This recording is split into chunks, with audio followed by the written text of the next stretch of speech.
Hi YouTubers, today's video is going to be on a Honda Talon suspension modification, specifically to these Fox 2.0 or 2.5 shocks. It's the reservoir caps.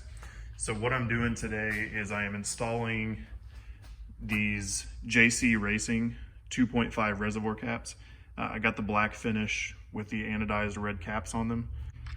So what these are a replacement end cap for the Fox shocks. That, of course, this is the cap here, and then it has a recessed Schrader valve inside of the new end cap.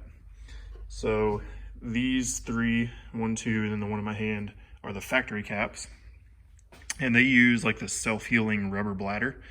I guess it works because they put it on there, but there have been many issues reported by other Talon owners and really any UTV or ATV that has this type of shock cap, this end cap on it.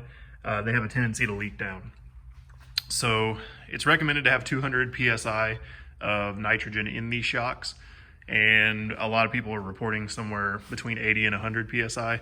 I actually haven't measured mine because I didn't bother to get a needle and adapt it to this gauge.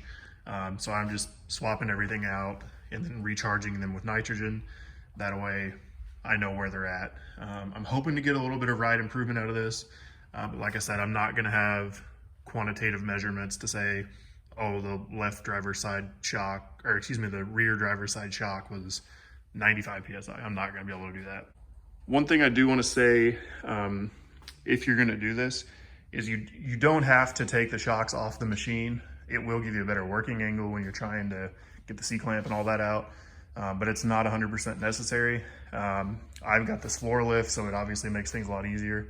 The one thing you do have to do though is get the load off of the suspension. So if you want to work, do all the fronts first and then all the backs, you'll have to lift the front end up just to get the tires off the ground so that there's no pressure on the shock.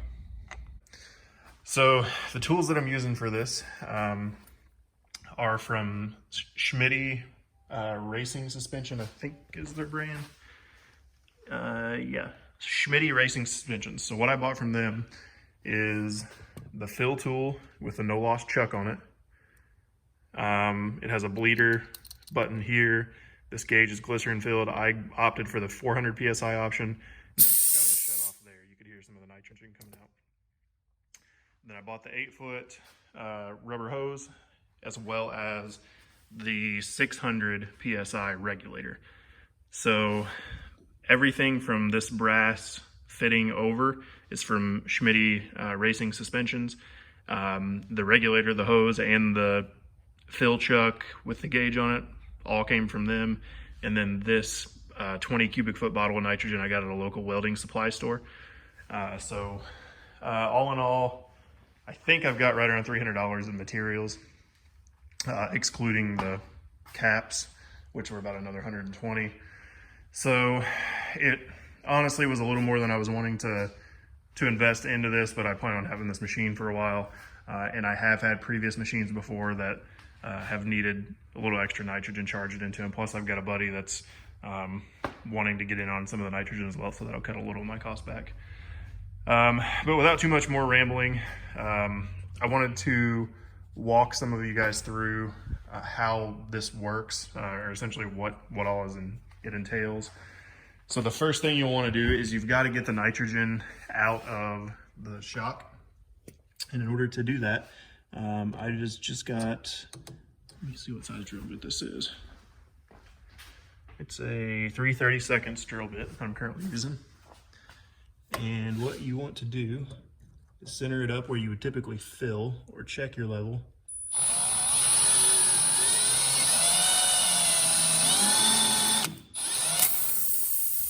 Okay, now that that's leaked down, what we're going to do is we're going to remove the end cap, which is just held in with a circlip. And I'll try to get you a good camera angle where that can be seen. There you can kind of see it spinning now. So to take that out, I'm using a pick tool, and then you can just hold the other side with a screwdriver until you can just get enough leverage to pull it out. It really doesn't take much effort at all. So I'll pop that out off camera, show you what it looks like, and then show you how to remove the cap. C-clip I was talking about that holds that end cap in, It's gonna lay it over here on my bench. And then the way I've been getting these out, I've already done 3 out of 4 of these, is using screwdrivers. So I'll take one side and pry it down and then use the other side simultaneously, just to kind of pull it down. And then if you really need it, you can use some channel locks just to grab it and pull it the rest of the way out if you can't get it to pop out. Okay, so the next step, I'm just gonna put the new replacement end cap in. And when you do that, you just wanna push on it until you can feel it slide up in there, and you'll feel the O-ring seal against the side, and there's only so far it can go in. But you wanna push it up as far as possible, and then that will allow you to get the C-clamp in, or excuse me, C-clip. And this can go in without tools, actually. Yeah, I think it's actually in there. This is a valve stem puller tool. It just screws onto the end of any valve stem, like if you're putting a new one in a wheel. There's several different companies that make options you can buy of these things. This is a cheap one from Amazon. It works just fine. Okay, I had to start that for a second there. But anyway, all you need to do, start this, give it a little pull, and then seat the new cap so that it's butted up against that C-clip. And then we'll take that off. So this is the part of the install now where we've got to get some nitrogen into the shock. And if you watch like a Schmitty Racing video on how to do this, they recommend filling it up and then purging it using this button here. They've got a nice, like a how-to video on their website, so you can reference that as well. But what I'm gonna do is I'm gonna have to use a valve extender. These are just like Slime brand. And what these do is they allow you to get that no-loss chuck onto these recessed Schrader valves. So I just screw those on there, and then when I put that no-loss chuck on there, I can go right to it because it won't thread all the way into the recessed area right there. So here's what these things look like installed. I just charged them up to 200 PSI. And like I said, I bought the nitrogen charging equipment from Schmitty Racing Suspensions, and they do offer the replacement end caps, but I went with the JC Racing ones purely based on aesthetics because I like the look of the black cap to match the shock reservoir body, and then I wanted the matching caps. They're I don't really know of any functional difference between the two. It's a recessed Schrader valve on these, and then the Schmitty ones, they have caps that go over them to protect the Schrader valve. I just like the looks of these better, so that's why I went with them.